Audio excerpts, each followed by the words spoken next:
Hello everyone, welcome to Lokmanya. I am Amog Oak and today we are going to talk about the Israel-Palestine conflict and how did communities in India react to it. I am joined today by two young and bright minds. Amina Ansari, who is a research associate in a Delhi-based think tank, and Mark, who is a lawyer and Lokmanya's very own geopolitical analyst. Welcome both of you. Thank you. Amo. Welcome. My first question is to you, Mark. Mark, you have first-hand witnessed the Israel-Palestine conflict when you were studying there. Yes. How was the situation on ground? What is It was the first time I went to Israel, and that was my master's. And I landed in October 2012. At the end of the October, and in November 2012, Operation Iron Cloud started. Pillar of Cloud. It was an offensive by the Israelis against Gaza. There were rockets coming and everything. So it was a very strange moment for me. Initially, I didn't understand. मगर उसके बाद जैसे ही एक दिन के बाद rockets वापस गिरने शुरू हुए, तब मुझे लगा there is a problem, because in India we have never understood this kind of scenario.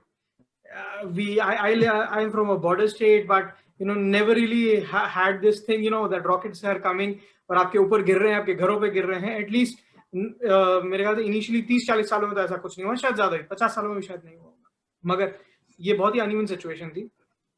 सो हमें ऐसा इंस्ट्रक्शन था कि ऐसा कुछ होता है तो you go to the bunkers. हमारे हॉस्टल्स, हर इजराइल में ऐसा है कि हर घर के नीचे एक बंकर है. तो जहाँ पे मैं रह रहा था हॉस्टल में, यूनिवर्सिटी हॉस्टल था, तो वहाँ पे बंकर्स थे. We have to go and rush जैसे ही रॉकेट गिरता है. बट ये जो नया अभी जो ऑपरेशन हुआ, अभी जो कॉन्फ्लिक्ट हुआ, that was really big, because Israel और गाजा का जो डिस्टेंस है, तेल अवीव और गाजा का जो डिस्टेंस है वो मात्र 70 किलोमीटर का है. रॉकेट्स आते हैं, again they are not precision. कहीं लगेगा तो लगेगा, कहाँ गिरेगा पता नहीं. बट अब जो इनकी रॉकेट फ्रीक्वेंसीज हैं वो बहुत ज्यादा बेटर हो गई हैं. तो प्रिसिजन भी बेटर हो गया है और बहुत दूर तक जा रहे हैं. पहले भी तेल अवीव पे गिर रहा था, बट ये और जितने क्वांटिटी में ये आ रहे हैं ये बहुत ज्यादा है. सो ये बहुत भयावह हो गया एक तरह से. तो ये एक मेरा एक्सपीरियंस था. मगर अगर आप ये पूरे कॉन्फ्लिक्ट को देखेंगे ना, तो ये सिर्फ अभी की बात नहीं है. This has been started since this whole thing के इजराइल स्टेट आया. बट इजराइल स्टेट के पहले से भी ये सब चल रहा है. इजराइल एज अ स्टेट आया, उसके बाद भी एक 2 स्टेट सॉल्यूशन का एक चीज आई थी, जहां पे एक पैलेस्टीनियन स्टेट होगा और इजराइल स्टेट होगा. बट वो नकारते हुए सब अरब कंट्रीज ने, एटलीस्ट जो 6-7 अरब कंट्रीज हैं आसपास, उन सब ने वॉर घोषित किया इजराइल के ऊपर और लड़े और वो हारे. तो ये एक्चुअल जो उसकी शुरुआत है मेरे हिसाब से ये 1880 से है. कई लोग उसको पहले से भी बोल सकते हैं, बट ये एक चल रहा है. तो ये सिचुएशन और ये ऑनगोइंग चलती रहेगी. right? I understand. My first question to you, Amina, is that please tell our viewers about your work on the Pasmanda Ashrafi divide in India, and do you see any difference in their support towards Palestine or their reaction to this conflict? Okay. Basically, my work is not that I'm doing any scholarly work on Pashmanda Ashraf divide. I have been voicing about the Pashmanda issue. I am trying to tell the people of India that there are not a monolith Muslim society. Like you, a lot of, especially majorities, they think all the Muslims are same, and max to max they know about the sect division, like Shia, Sunni division, that's it. But there is a very big division of Ashraf and Pashmanda, because Ashraf are those Muslims basically who came from the outside, right? And Pashmanda, you can say, I'm giving you very generalized statement. It is, you can go into nuances, but Pashmanda are basically those who were converted back for various reasons, could be various reasons. So most of the Pashmanda believe that they are Mool Nivasi of India and they have equal rights. But through the time, historically, the structure is such that we are nowhere in system. We are a kind of masses who votes, but we don't get equal participation in various institutions. All the minority institutions are there in India, but if you will go there and reach to them, you will find only Ashraf people. So the thing is that कि जो हमारे problem है, the problems of our society and हमारे जो issues हैं, उस पे कभी भी बात नहीं हो पाती है, क्योंकि अशराफ की community हमारे issues पे बात ही नहीं करती है. We are just the masses to vote them on the in the name of उम्मा और मुस्लिम. इतना ही हमारा काम होता है. एंड ऐसा नहीं है कि ये बहुत ही न्यू फिनोमिना है. इसकी हिस्टोरिकल बैकग्राउंड में आप जाएंगे तो आपको बहुत पहले से मिलेगा. बाबा कयूम अंसारी से लेकर के बहुत सारे पाशमानदा लीडर पहले भी थे. And what is fascinating that they all were very pro India. Even at the time of partition of India, they were totally pro India. They rejected communal Muslim communal का पॉलिटिक्स उन्होंने reject किया था. उन्होंने बोला था कि हमें मुस्लिम के नाम की कोई भी पॉलिटिकल पार्टी की जरूरत नहीं है. जो भी मेन पॉलिटिकल पार्टी होंगी उसी में हमारा भविष्य है. बट स्लोली वो चीज चेंज हो गया. अब होता ये है कि एक कम्युनिटी है, जैसे Ashraf mostly well to do है, तो उनके लिए जॉब एजुकेशन इतना बड़ा इशू नहीं है जितना हमारे लिए है. उनके लिए सत्ता जिसे बोलते हैं उसके अंदर पार्टिसिपेशन पाना ज्यादा इम्पोर्टेंट. सो वो जो माइनॉरिटी का कार्ड खेल खेल करके कि हमें इसमें पार्टिसिपेशन नहीं मिला, हमें इसमें नहीं मिला, उसमें आप नंबर देखेंगे तो वो पार्टिसिपेशन सिर्फ अशराफ लेके जाते हैं. Besides that, I am also very interested to talk about Indian Muslim women issues because basically जो लीगल सिस्टम के हिसाब से मैं मानती हूँ कि इंडिया की मुस्लिम औरतें सेकेंड क्लास सिटीजन. जिस तरह का लीगल स्ट्रक्चर बना हुआ है, एक तरफ हमारी हिंदू बहनें हैं जिनके लिए इतना रिफॉर्म हुआ है, ठीक है, लॉ सिस्टम से उनको इतनी सारे प्रिविलेजेस नहीं बोलेंगे बट बहुत सारे मेजरमेंट मिले हैं to safeguard their rights. But इधर मुस्लिम समाज के ऊपर दे कीप सेइंग दैट कि हमारे बारे में बात मत करो. The same thing. एंड हमारा बेस्ट है, जो शरिया है हमारा बेस्ट है, we are not going to change it. ये जो एक तरह का माइंडसेट है, इससे जो औरतें हैं वो बहुत भुगतती हैं. Right. Why do you need polygamy in 21st century? Right. तो आपने पॉलीगैमी रखी हुई है, आप अजीब से कस्टम्स है, हलाला है, आप उसको बैन करिए. तो मैं इन दोनों के बारे में बात करती हूँ. इट्स नॉट कि I only talk about Pasmanda, I talk about all inequalities within my community. अब बात आती है इजराइल पैलेस्टाइन की कॉन्फ्लिक्ट की. तो देखिए, जिस कम्युनिटी से मैं आती हूँ, we are so much into our daily life. हमें अपना रोजमर्रा की जिंदगी जीना, अपनी फैमिली पालना इतना इम्पोर्टेंट होता है कि politically we are not very aware. ठीक है. आप लोग बोलते हैं कि आपका तो माइनॉरिटी इंस्टीट्यूशन है. We do not know even कि वो माइनॉरिटी इंस्टीट्यूशन हमारे लिए करेगा क्या, हम वहां पे जाएं कैसे और वहां से अपने लिए अपना हक लें कैसे. तो ये ग्राउंड रियलिटी होती है. ठीक है. वो उसका फायदा वो कुछ ही लोग उठा रहे होते हैं माइनॉरिटी कार्ड का, जिनकी वहां तक पहुंच होती है. तो हम बचपन में सुनते थे, but it was never the case कि मेरे अंदर ज्यूज को लेकर बहुत हेट्रेड भरा गया हो और दे आर बॉर्न एनिमी. ऐसा कुछ हमें सिखाया नहीं गया. So I feel very fortunate enough and lucky कि दिस काइंड ऑफ हेट्रेड मेरे अंदर या मेरे फैमिली के बच्चों के अंदर नहीं है, विच आई लेटर फिगर इट आउट जब मैं बाहर गई कि बहुत सारे मुसलमानों के अंदर वो चीज है. उम्मा के नाम पे वो हर ज्यूज को अपना स्वर्ड इनेमी जिसको बोलते हैं ना, लाइक पैदाइशी दुश्मन है, वो मानते हैं. ठीक है. हाँ, एक छोटी मोटी स्टोरी आती थी कि फिलिस्तीन में बेचारे मुसलमान बड़े ही उनके साथ बुरा हो रहा है, बट वो हमारा मुद्दा नहीं है. ठीक है. तो ये माइंडसेट था कि हाँ, वहां पे मुस्लिम के साथ बुरा हो रहा है, but that is not our issue. So we don't need to go and वो पोसेशन करना, वो सब की जरूरत नहीं है हमें. बट धीरे धीरे जब मैं बाहर आई, अपने गांव से सिटी में आई और भी देखा, तो मुझे रियलाइज हुआ कि इंडिया के मुस्लिम पैलेस्टाइन के मुसलमानों के लिए सड़कों पे निकल करके एक जलसा निकालते हैं.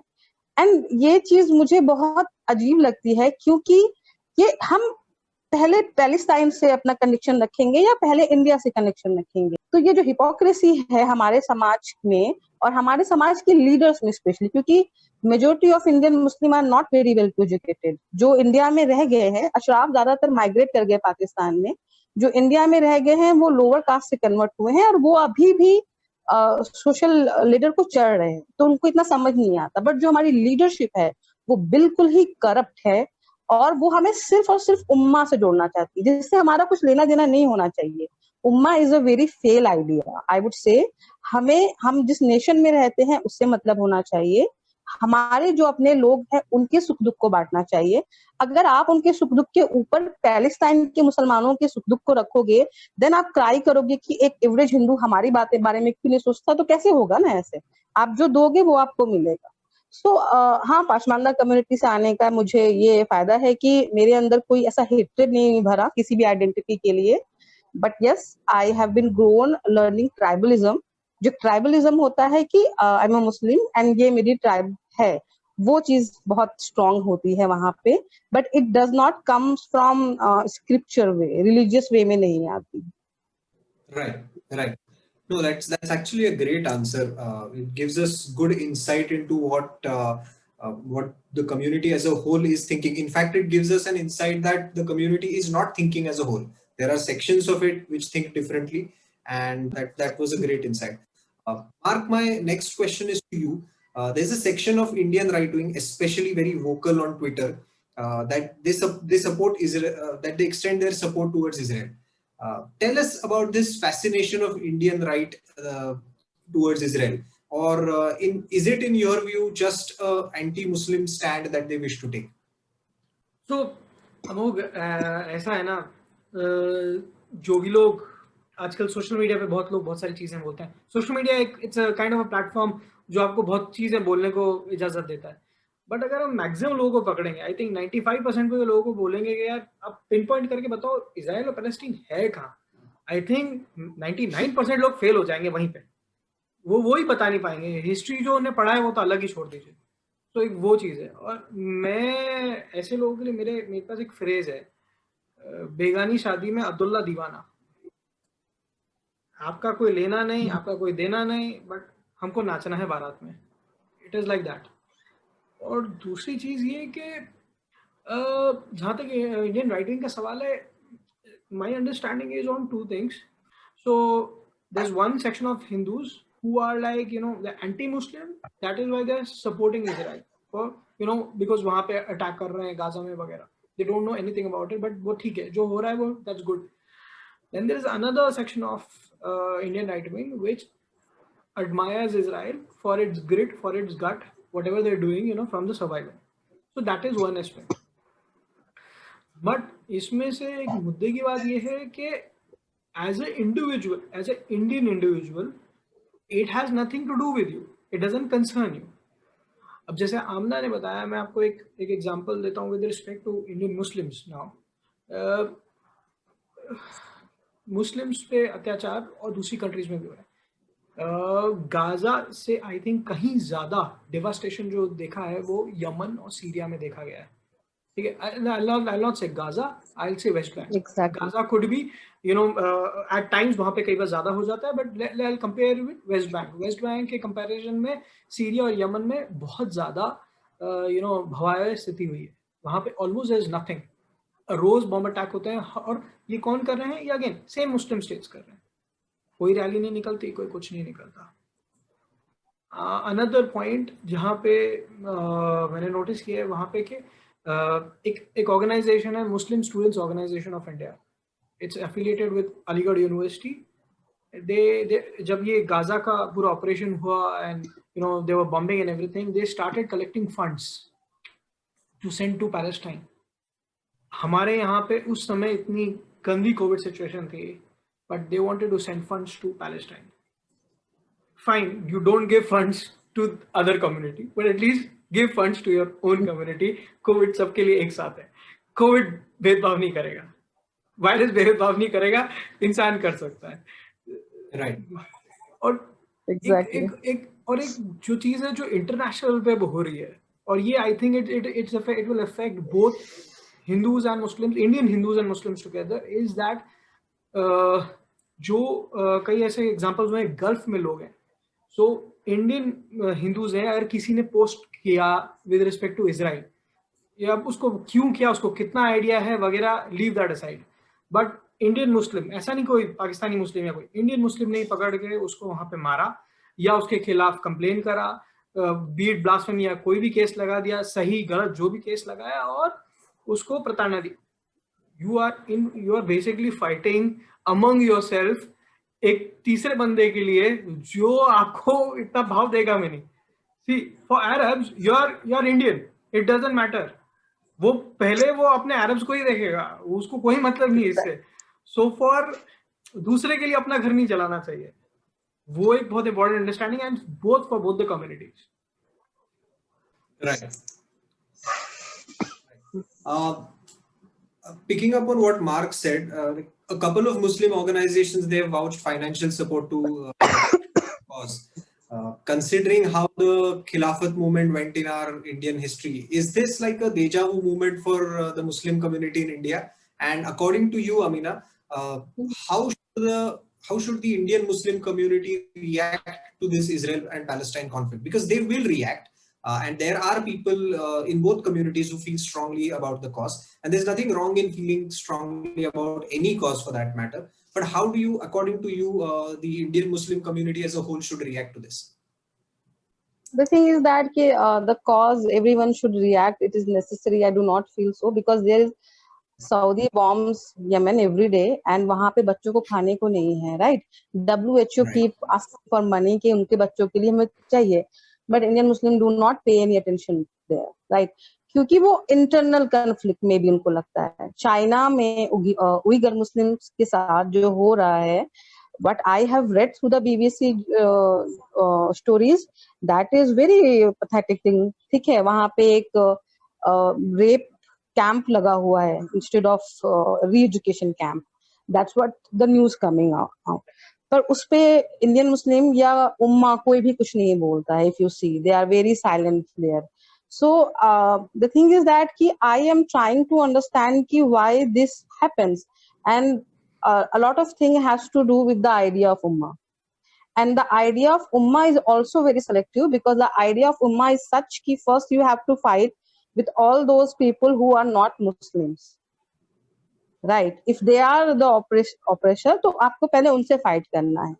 But in a very strange way, the communist and the Islamists, they come together in some way.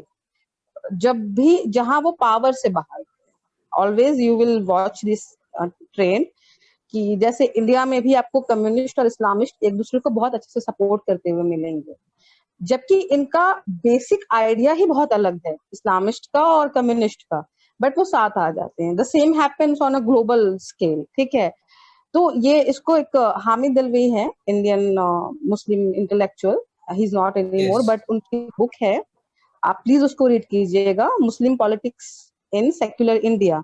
उन्होंने इसको स्पेशली कहा है कि स्ट्रेंज बेड फेलोज है ये.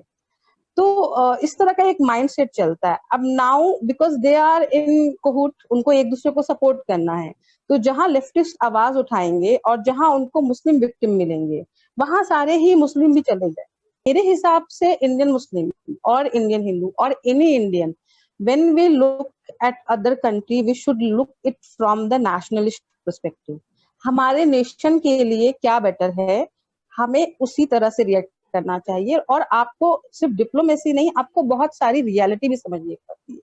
देयर आर रियलिटीज लाइक, जैसे बहुत राइट विंग, ऐसा नहीं है, मैं राइट विंग को बिल्कुल एक जनरलाइज करके नहीं देखती हूँ, there are very section, but एक डम राइट विंग है जिनके अंदर सिर्फ बहुत ही सेंटिमेंटल आउटरीच भरा हुआ है.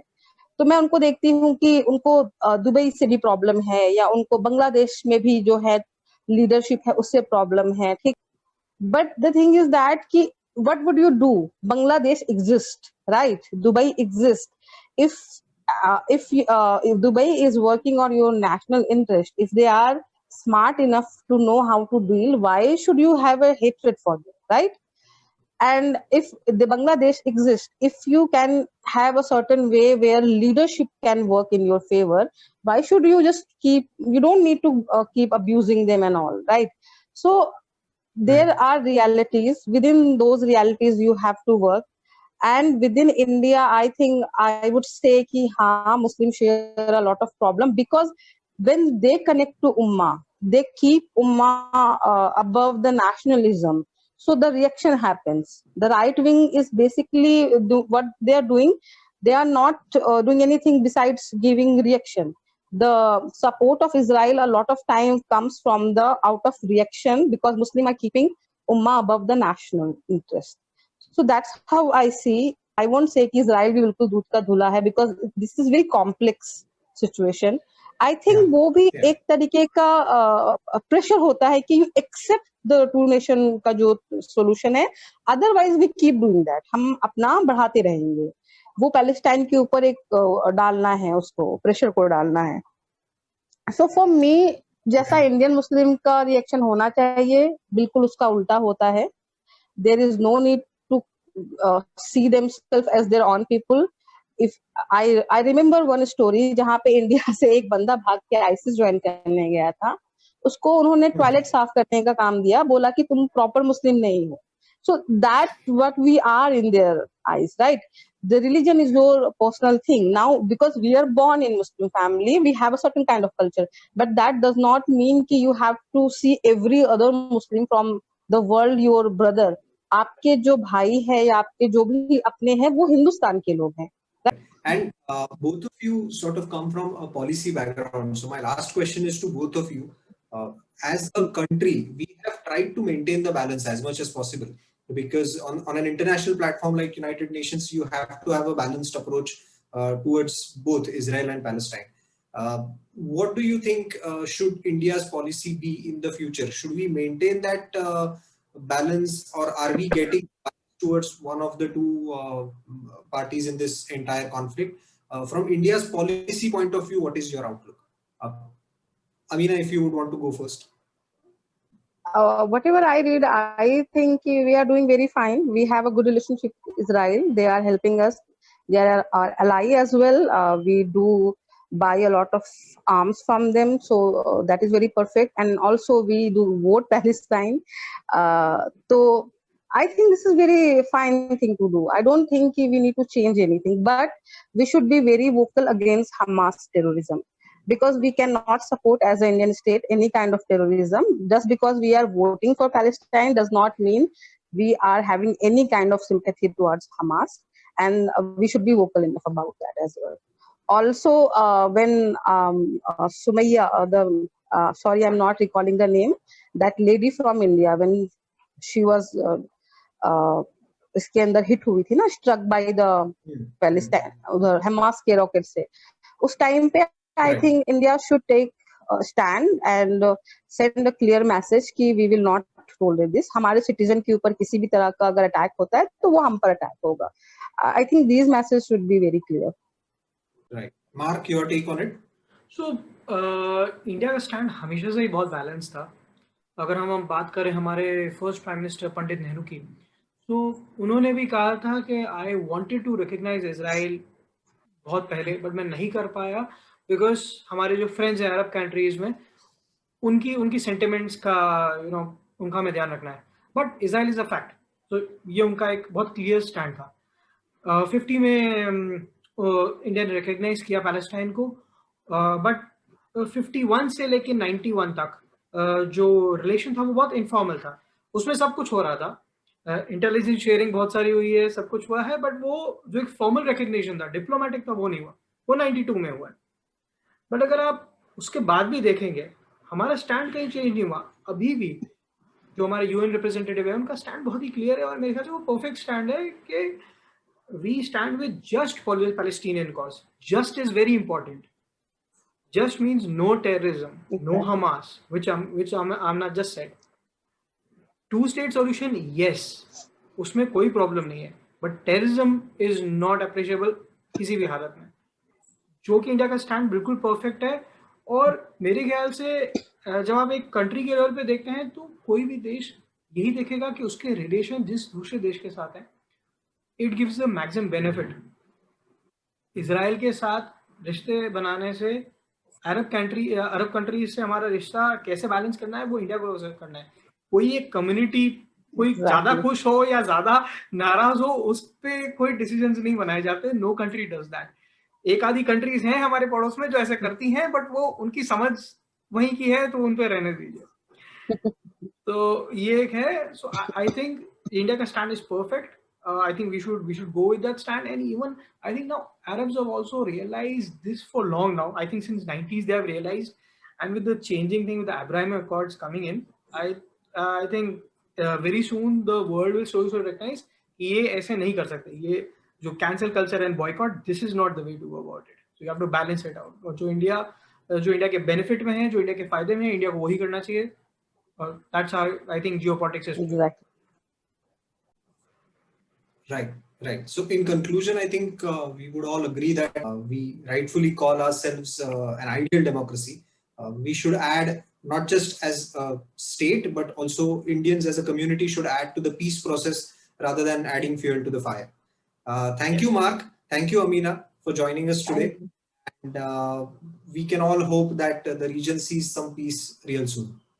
बिल्कुल. Right.